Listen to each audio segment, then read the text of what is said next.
Tipramuta long live, long live, long live. Bubagra long live, long live, long live. DWF long live, long live, long live. YTF long live, long live, long live. Bubagra চিন্তাধারা গ্রামে গঞ্জে ছড়িয়ে দেন, ছড়িয়ে দেন, ছড়িয়ে দেন। বুবাগ্রা চিন্তাধারা গ্রামে গঞ্জে ছড়িয়ে দেন, ছড়িয়ে দেন, ছড়িয়ে দেন। বিজেপি থেকে নবাগতদের জানাই হাজার হাজার স্বাগতম, স্বাগতম, স্বাগতম। বিজেপি থেকে আগত তিপ্রামুথায় আগত নবাগতদের জানাই হাজার হাজার। আপনাদেরকে ইংরাজি নববর্ষের আগাম শুভেচ্ছা জানাই সমস্ত মিডিয়া বন্ধুদের। তো মূলত যেহেতু আপনারা জিজ্ঞেস করছেন কেন বিজেপিতে এসেছে, আমি 1998 থেকে বিজেপির সাথে যুক্ত। এর আগে কোনো পার্টি করিনি। এর আগে আমার 95-এ আমার সংসার হয়েছে, 98-এ বিজেপি, 2015-তে মন্ডল সভাপতি, 2024 পর্যন্ত। তো আজকে যে আমি ত্রিপুরা মাতা পাতি মহারাজার হাত ধরে আমি যে আজকে পাতিতে আসার উদ্দেশ্য হয়েছে, বিশেষ করে আমি রাজ্যের মাননীয় মুখ্যমন্ত্রী মহোদয় এবং রাজ্যের মাননীয় সভাপতি মহোদয় রাজীব দা থেকে শুরু করে পাপিয়া দিদি, আজকে বিপ্লব দা, প্রতিমাদের সবাইকে আমি অন্তর থেকে আমি ভালোবাসি, এখনো বাসি। কিন্তু আমার বিশেষ করে হয়েছে আমাদের সামনে বিধানসভাতে 23-এর আগে 24-এর আগে আসলো বাম, হয়েছে রাম, পাইছে ফল, সামনে লাগে বিজেপির বিপদ। যার ফলে কোনো পুরান বিজেপি এখানে যারা পুরান কার্যকর্তা পুরা বঞ্চিত। এই কারণে মহারাজা যেহেতু নর্থ ইস্ট একটা থামসার ডাক দিছে, তো আমরা স্ব-ইচ্ছায় শুধুমাত্র আমি কালকে আর হতো না, আমরা মহারাজার পাশে আমি যাইতেছি, লগে লগে 1 গাড়ি লোক আইয়া পড়ছে। কিন্তু আজকে এখান থেকে যাওয়ার পরে আপনারা দেখবেন কতটুকু কি হয় সামান্য বিধানসভা অন্য পরিস্থিতি। বিজেপি বলছে সব কাজা সবকা বিকাশ, শুধু একজনের আত্মীয়তা বিকাশ, বাকি সর্বনাশ। এই কারণে আমরা রাজ্যের থেকে, আমি আগে বলছি মুখ্যমন্ত্রী থেকে শুরু করে সবাইকে আমি ভালোবাসি, কিন্তু সামান্যর জন্য আমরা পুরান সমস্ত কার্যকর্তা যেটা সুমন্তবাবু বলেছিলেন সব বহাত হইতে গেলে একটা মানুষ 2 বছর 1.5 বছর দেশের থেকে বসে আছে, কোনো জিজ্ঞাসা নাই। তার জন্য কি করবে, তার জন্য সবাই আমরা একজোট হইয়া আমরা মহারাজার পাতিতে আমরা সামিল হয়েছি। আমি আগামী দিনে এই সামান্য 2টা সিট আজকে বলে দিলাম। মোহনলাল চাকমা ত্রিপুরা মতাতে জয়েন হয়েছে বিজেপি 0 থেকে হিরো করছি। এখানে আমি ব্যাগ লইয়া বার হয়েছি, আমাকে বলে সামনে একজন পাগল আসলো, পিওটা পাগলা ব্যাগ লইয়া বার হয়েছে, এই বিজেপি জীবনে আসবো।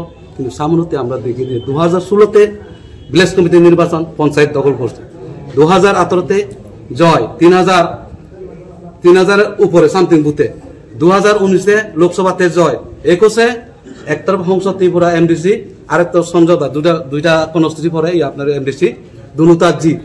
এরপরে 23-এও জিত, 24-এও জিত, কোনোটা বিধানসভা আমরা হারিনি। তো এবার আজকের থেকে সামনের বিজেপি একটু টের পাবে। নমস্কার। আসার প্রথম বিষয় হচ্ছে আমরা 2015 এবং 2016 থেকেই আমরা যারা আজকে এসেছি সবাই বিজেপি দলের বিভিন্ন দায়িত্ব ছিলাম বিগত 6 মাস আগ পর্যন্ত। আজকে বর্তমান যে বিজেপি এবং 2018 আগের যে বিজেপি, তার মধ্যে দিনরাত্র তফাৎ আছে। আজকের বিজেপিটাকে আমি মনে করি না আজকের দিনে বিজেপি কোনো রাজনৈতিক দল। আমি মনে করি এটা একটা কোম্পানি। হ্যাঁ, বিজেপি নামদার একটা কোম্পানি ত্রিপুরা চলছে। এই কোম্পানিতে কিছু লোক চাকরি করছেন। আমরা রাজনীতিতে এসেছি মানুষের স্বার্থে কাজ করার জন্য, পিছিয়ে পড়া মানুষের স্বার্থে, যারা পিছিয়ে আছে সমাজে তাদের জন্য কাজ করার জন্য। এই উদ্দেশ্য নিয়ে আমাদের রাজনীতি আসা। কিন্তু আমরা সরকার আনার পর যা দেখলাম, বিজেপি দল এবং বিজেপির সরকার প্রতিষ্ঠিত হওয়ার পর যে সমস্ত প্রতিশ্রুতি দেওয়া হয়েছিল নির্বাচনের আগে, একটা প্রতিশ্রুতিও পালন করা হয়নি। আমি যদি আজকে ত্রিপুরার কথা বলি, সারা ত্রিপুরা নেশার রাজ্যে ডুবে গেছে, এটা আপনারা সবাই জানেন। গ্রামে থেকে শহর পর্যন্ত পুরা যুব সমাজকে এই নেশা ধ্বংস করে দিচ্ছে। এই ব্যাপারে আমাদের রাজ্যের যে প্রশাসক, ওনারা গভীর নিদ্রায় আছেন। আজকে ত্রিপুরায় প্রায় 10 লক্ষর মতো বেকার যুবকরা চাকরির জন্য রাস্তায় হাহা করছে, কিন্তু চাকরি নেই। কিন্তু 2018-এর আগে বলা হয়েছিল যে বৎসরে 50,000 চাকরি দেওয়া হবে। আমাদের মতো যারা যুবক সবাই আশা করেছিল যে আমাদের পরিবারের কেউ চাকরি হবে, আমাদের দুর্দিন ঘুচাবে, কিন্তু আমরা যাদেরকে ভরসা দিয়েছিলাম, যাদেরকে ঘর থেকে বের করে রাজনীতিতে এনেছি, যাদের ভোট সংগ্রহ করে 2018-তে সরকার প্রতিষ্ঠিত হলো, আজকে তাদের কোনো মূল্যায়ন হচ্ছে না।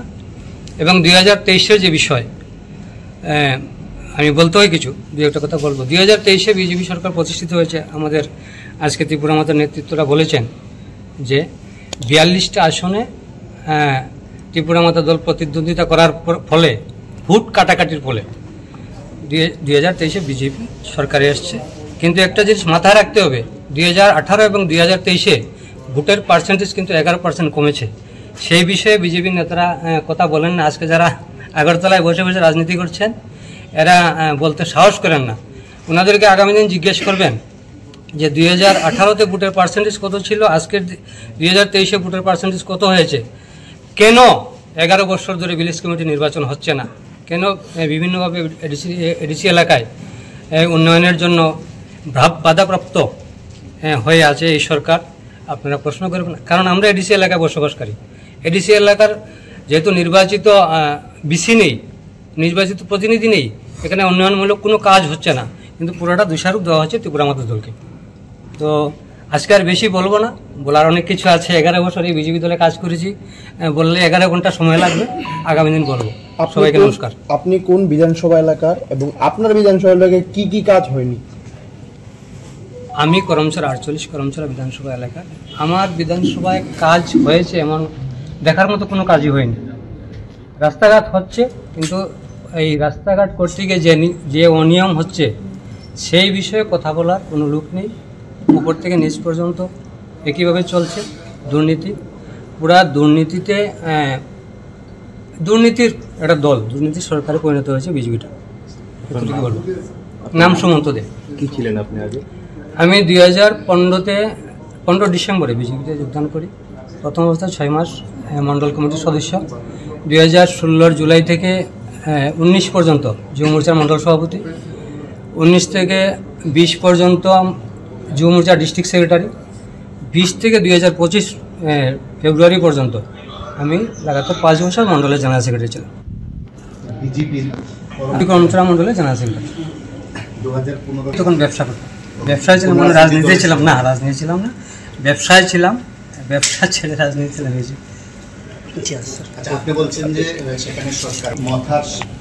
আমি যে বিষয়টা আপনাকে বললাম, মথার ক্ষমতা এডিসি আছে, কিন্তু আমরা ভিলেজ কমিটিতে তো আছি না, এখানে ভিলেজ কমিটি তো আছে। তো ভিলেজ কমিটি তো প্রতিনিধি নেই 11 বছর ধরে। কাজ করবে টাকে, কাজটা করবে এখানে এমডিসি আবার বিজেপির এমডিসি। আপনি যদি এডিসির কথা বলেন তাহলে এমডিসি বিজেপির, বিসি নাই, বিসিতে জনপ্রতিনিধি নাই, কি করে উন্নয়ন হবে বলুন? সরকারে বিজেপি আছে, বিজেপির ড্রাইভারটা তো আর ত্রিপুরা মাতার উপর চাপিয়ে দিলে হয় না রাজনীতির স্বার্থে।